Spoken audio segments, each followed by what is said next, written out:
오늘 읽으신 본문 레위기 22장 10절에서 33절 말씀을 중심으로 기쁘게 받으시도록이라는 제목으로 함께 나누기를 원합니다. 오늘 본문 말씀을 보시면은 10절에서부터 16절 말씀에는 성물에 대한 규례를 말씀해 주고 있습니다. 그래서 일반인은 성물을 먹을 수가 없고 제사장과 그의 집에 속한 자만 먹을 수 있다, 이렇게 말씀하고 있고, 17절에서 30절 말씀에는 하나님이 기쁘시게 받으시는 제물에 대해서 말씀하면서 자원함이나 서원이나 또 감사의 뜻으로 드리는 화목제물도 정해진 제물을 정해진 규례대로 드려야 하나님이 기쁘시게 받으시는 제물이 된다라고 말씀하면서, 32절에서 33절 말씀에는 하나님의 백성은 그의 부르심을 받았기 때문에 그분의 성호를 속되게 하지 말아야 된다, 이렇게 말씀하고 있습니다. 그래서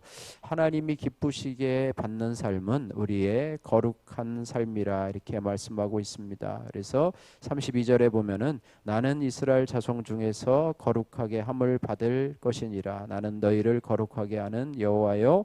33절에 너희의 하나님이 되려고 너희를 애굽 땅에서 인도하여 낸 자니 나는 여호와이니라, 이렇게 말해요. 우리의 삶을 하나님이 받으시는 산 제물로 본다면, 우리의 삶이 기쁘시게 받으려면 우리가 하나님 앞에 거룩한 삶을 유지하며 살아가야 된다, 이렇게 말씀할 수가 있습니다. 그래서 오늘 본문을 통해서 거룩한 삶을 유지해서 하나님을 기쁘시게 하려면 어떻게 해야 되는가?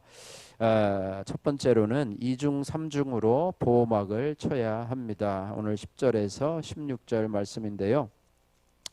10절에서 16절 말씀은 이 성물에 대한 규례를 말씀하고 있습니다. 하나님은 성물을 먹을 수 있는 사람과 먹을 수 없는 사람을 정해 주고 계세요. 그래서 제사장 집에 속한 사람만 성물을 먹을 수가 있고요, 잠시 머무는 나그네나 품꾼은 먹을 수가 없습니다. 그래서 이처럼 성물을 함께 나누려면 공동체 안에서 함께 살아야 된다라고 말씀하면서, 그런데도 부지 중에 성물을 먹었다면 자기가 먹은 그 성물의 5분의 1을 더해서 제사장에게 갚아야 했다는 것이죠. 그래서 하나님은 이스라엘 자손이 여호와께 드린 성물을 그들 스스로 더럽히지 않도록 이중삼중으로 보호하시면서 그들의 거룩을, 정결함을 이어가도록 하시는 하나님의 모습을 보게 됩니다. 우리도 하나님의 말씀을, 우리도 하나님의 거룩함을 이 땅에서 유지하기 위해서는 하나님이 그의 백성들에게 하시는 것처럼 우리도 이중삼중으로 보호막을 쳐서 우리도 하나님 앞에 이 경건함을 유지해야 될 줄로 믿습니다. 유명한 인사를 경호할 때, 어제 현충일이었는데요. 뭐 대통령을 경호할 때도, 대통령이 또 프로야구 이렇게 시구 현장에 나타나서 시구하기도 하잖아요. 그럴 때도 이중 삼중으로 보호막을 치게 되고 경호를 하게 되고요. 또 교정을 전문으로 해서 책을 교정하는 분들도요, 그 오타 탈자를 잡아내기 위해서 또 이중 삼중으로 또 한 번 하고 두 번 보고 세 번 보고 또 이 사람이 보고 저 사람이 보고 또 저 사람이 보고 이렇게 하면서 여러 가지로 하는 것도 볼 수가 있습니다. 어쨌든 우리의 경건도요, 이중 삼중으로 보호막을 치고 우리의 거룩을 이어가야 된다고 하는 거예요. 그냥 새벽 기도하고 그냥 나는 다 끝났다라고 생각하고 하루를 내 마음대로 살아가는 것이 아니라, 우리가 또 매일매일 주시는 말씀도 보고 또 말씀도 쓰고 또 새벽에 주신 말씀도 기억을 하고 또 여러 가지로 생각을 하면서 이중 삼중으로 또 생각을 하고 이렇게 할 때에 우리가 더 하나님 앞에 거룩함을 유지할 수가 있다. 말씀도 묵상하고 또 내가 행동하기 전에 더 한 번 생각하는 습관들을 가지고 이것이 하나님 앞에 합당한가 그렇지 않은가 생각을 하면서 여러 가지 이중 삼중의 보호막을 쳐서 우리가 해야 됩니다. 우리가 너무 성급해서 우리가 말하기 행동하기 전에 생각하지 않고 그대로 하는 경우들이 너무나 많은 것을 바라보면서 한 번 멈추었다가 생각하고 또 말씀을 묵상하기도 하고 또 기도 생활을 하기도 하고 또 여러 가지 통로를 통해서 우리의 경건을 유지할 수 있는 그런 이중 삼중의 보호막을 여러분이 치시기를 주님의 이름으로 축복합니다. 자, 두 번째 거룩한 삶을 유지해서 하나님이 기쁘시게 받도록 하려면 두 번째로 나의 말과 행실을 잘 구별해야 합니다. 오늘 17절에서 31절 말씀인데요. 17절에서 31절 말씀은 기쁘시게, 하나님이 기쁘시게 받으시는 제물에 대해서 말씀을 하고 있는데요. 자원이나 서원이나 감사의 뜻으로 화목제물을 드릴 때에는 이스라엘 백성들이 자신이 드릴 수 있는 최선의 것을 드려야 한다, 이렇게 말씀하고 있습니다. 그래서 19절 말씀해 보니까 기쁘게 받으심이 되도록 소나 양이나 염소에 흠 없는 수컷으로 드릴지니 흠이 있는 것은 무엇이나 너희가 드리지 말 것은 그것이 기쁘게 받으심이 되지 못할 것이니라, 이렇게 말해요. 그래서 흠 없는 온전한 것으로 드려야 된다, 이렇게 말씀하고 있습니다. 그래서 드리는 것 자체는 중요하지만 드리려면 흠 없는 것으로 하나님 앞에 드려야 된다. 또 내가 드릴 수 있는 최선의 것으로 드려야 된다라는 거죠. 쓰고 남은 것, 자기가 좋은 것은 다 취하고 나머지 것을 하나님 앞에 가지고 온다면 그것도 드리는 자체는 모르죠. 그러나 그 마음의 중심을 보시는 하나님께서 이거는 최선을 다해 드린 것이 아니구나, 차선으로 또 마지막으로 찌꺼기로 드린 것이구나, 이렇게 생각을 한다면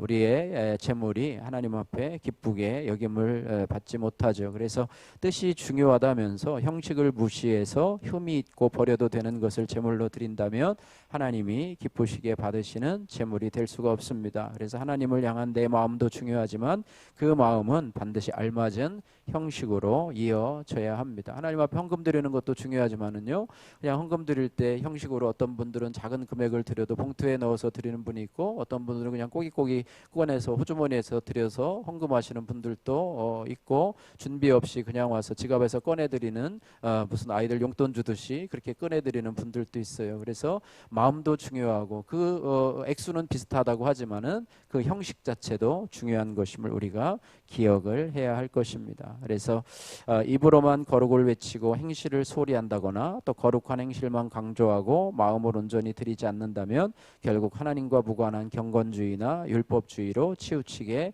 된다고 하는 거예요. 그래서 우리가 우리의 삶 속에서 하나님이 기쁘시게 받도록 우리가 말과 행실을 구별해야 된다라고 하는 것을 우리가 기억해야 합니다. 그래서 시편 19편 14절에 말씀한 것처럼 내 입의 말과 마음의 묵상이 주님 앞에 연락되기를 원합니다. 우리의 마음이 우리의 말로 나오기 때문에 우리의 마음이 우리의 입술로 나올 때도 우리가 구별해서 드릴 수 있도록 기쁜 모습으로 드려질 수 있도록 위해서 우리가 구별하는 삶이 필요하리라고 생각합니다. 세 번째, 거룩한 삶을 유지해서 하나님의 기쁘시게 받으려고 하려면 나를 구원하신 주님의 이름을 늘 찬양해야 합니다. 32절에서 33절 말씀입니다. 같이 한번 읽겠습니다. 32절 33절 너희는 내 성호를 속되게 하지 말라. 나는 이스라엘 중에서 거룩하게 함을 받을 것이니라. 나는 너희를 거룩하게 하는 여호와여 너희의 하나님이 되려고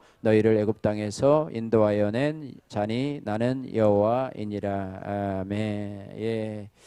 32절에 보면 너희는 내 성호를 속되게 하지 말라. 이 성호는 거룩한 이름이죠. 하나님 앞에 하나님의 거룩한 이름을 속되게 하지 말라. 나는 이스라엘 자손 중에서 거룩함을 받을 것이니라, 이렇게 말하고 있고요. 나는 너희를 거룩하게 하는 여호와여 너희의 하나님이 되려고 너희를 애굽 땅에서 사단과 마귀의 권세에서 우리를 인도하여 낸 자라, 이렇게 말해요. 그래서 인생의 목적이요 행복이 아니라 거룩하게 하시는 것이라고 하는 거예요. 하나님은 우리로 하여금 출애굽하게 한 이유는 바로 우리로 하여금 거룩하게 하려고 이렇게 그래서 여기 32절에도 나는 너희를 거룩하게 하는 여호와여 이렇게 말씀하고 있습니다. 그래서 하나님께서는 우리로 하여금 하나님의 이름을 찬양받기를 원하시는데요. 우리가 그래서 매일매일의 삶이 하나님을 찬송하며 나를 구원하신 하나님의 은혜를 기억하며 여러분의 삶 속에서 하나님을 찬양하도록. 요즘 뭐 트로트도 유행하고 세상 노래도 유행하고 또 요즘 보면은 뭐 이어폰 끼고 무슨 뭐 버즈 뭐 이런 거 끼고 뭐 아이 뭐 이렇게 해가지고 끼고 뭐 다니는 사람들이 있고요. 서울에 가보면 지하철 가보면 다 이거 끼고 뭐 하고 있어요. 옆 사람이 뭘 하든지 못하든지 옆에서는 음악이 꽝꽝 울리고 막 이렇게 하는데요. 어쨌든 우리가 하루 종일 우리가 무엇을 듣고 또 무엇을 찬양할 것인가, 이런 부분에 있어서 여호와의 성호를 찬양해야 된다, 이렇게 말씀하고 있습니다. 성경에는요 여호와의 성호에 대한 여러 가지 이름들이 있는데요. 몇 가지만 살펴보면은요, 여호와 니시의 하나님이 있습니다. 여호와 니시는, 여호와는 나의 깃발이라는 뜻인데요, 승리를 주시는 하나님의 이름을 나타내고 있습니다. 또 여호와 살롬이라고 하는 뜻도 있는데요, 여호와는 나의 평강, 그래서 나에게 늘 평안과 기쁨을 주시는 하나님이시라고 하는 것이고요. 또 여호와 삼마라고 하는 에스겔서 48장 35절 말씀에 여호와께서 함께 하신다. 그래서 우리 곁에 늘 계셔서 함께 하시며 도와주시는 하나님의 이름이 바로 여호와 삼마. 또 여호와 이레의 하나님, 아브라함에게 재물을 준비해 주셔서 이삭을 살려주신 하나님, 준비해 주시는 하나님, 여호와의 이름, 여호와의 성호를 찬양하면서 하나님이 기쁘시게 사는 삶이 되시기를 바랍니다. 출애굽만 몇 번째니라고 하는 우리 한 자매님의 간증입니다. 저는 예수님을 믿지 않는 가정에서 장녀로 태어났습니다. 아들 우상이 있으신 부모님은 저의 여동생을 낳으신 뒤 또 딸을 임신하여 2번 낙태하셨습니다. 그리고 막내 남동생이 태어나자 집안의 경사로 여기셨습니다. 저는 부모님께 존재 자체가 아닌 행위로만 인정받을 수 있었기에 착하고 얌전한 딸로 자랐습니다. 체벌을 비롯한 엄격한 훈육 방식으로 인해 부모님은 제게 공포의 대상이자 한편으로는 인정받고 싶은 대상이었습니다. 부모님께 맞고 나면 항상 죽고 싶다는 생각이 들었는데 지금 생각해보면 소아 우울증이었던 것 같습니다. 20대 중반에 극심한 우울로 힘들어할 때 대학원 동료의 전도로 교회에 간 것이 저의 첫 번째 출애굽이었습니다. 홍해가 갈라지거나 예수님이 무리를 걷는 이야기를 신화라고만 생각했었는데 성경이 그대로 믿어지는 은혜를 받았습니다. 그렇게 예수님을 인격적으로 만났지만 불신 가정에서 자라며 생긴 뿌리 깊은 애국 가치관은 좀처럼 사라지지 않았습니다.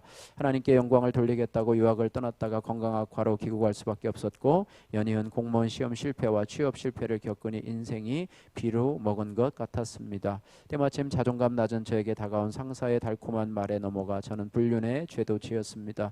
얼마 후 지옥에 갈 것 같은 공포가 물려와 그와 관계를 끊었지만 아무에게도 말하지 못한 채 제 영혼은 상해갔습니다. 이후 죄책감을 없애려 여러 교회 설교를 듣던 중 공동체 고백이라는 성도들의 간증 중에서 저와 비슷한 자매의 죄 고백을 들었습니다. 그렇게 구원의 방주인 말씀 공동체를 만나 양육을 받고 자살 충동으로부터 건짐을 받았습니다. 결점과 흠투성인 저를 포기하지 않으시고 나의 하나님이 되어주신 주님을 사랑합니다. 저의 거룩을 위해 수고하는 불신 가족도 하나님의 강한 손으로 출애굽하게 해주시기를 기도합니다. 적용 청년부 소그룹 리더로서 모임 시 지체들과 먹을 간식을 기쁘게 준비하겠습니다. 불안과 우울의 감정이 올라올 때면 그대로 인정하고 신경정신과 약을 먹겠습니다. 이런 적용의 말씀입니다. 하나님은 우리의 삶을 기쁘게 받으시기를 원하고 우리를 거룩해 하시려고 우리를 불렀기 때문에 우리도 하나님을 거룩하게 인정하고 또 우리의 삶을 거룩하게 유지해서 하나님이 기쁘시게 받는 그런 제물이 되기를 원하십니다. 그래서 우리가 이중 삼중으로 우리의 경건의 보호막을 쳐야 하고 나의 말과 행실을 구별해야 하며 나를 구원하신 주님의 성호를 찬양하시는 그런 삶을 살아가시기를 주님의 이름으로 축복합니다.